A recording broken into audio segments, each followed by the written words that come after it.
See that you don't get stuck. You know, you should think about the scale.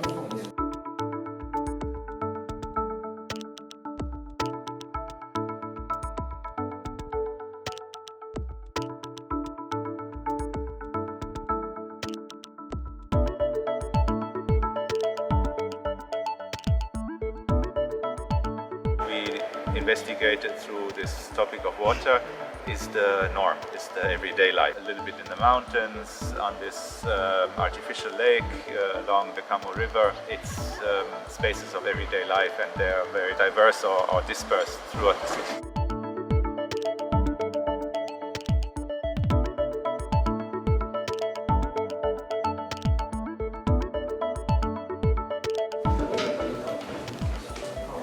第二疎水ができて、トンネルがケアリフの代わりに合流するようになります。マーケットを行えるような広場というものを考えています。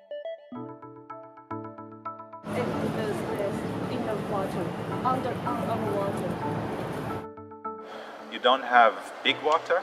You don't have water like, I don't know, the Rhine or the Amazonas. You have many small rivers and medium-sized to small-sized rivers, but they're everywhere. So this presence on a small scale to medium scale is interesting. It's diffused. Also functional spaces, it was interesting. A lot of the sites actually dealt with how water would not only shape the city, but also how the city shaped the flow of water, the canals, the pumping station. It's interesting because there seems to be an ambivalent relationship to water. On one hand, it's very important. Most of Kyoto, it has ground water underneath it. It's very close physically to water. It has many different rivers, but at the same time, you don't always feel that it plays a role in a way people relate to it now, major periods.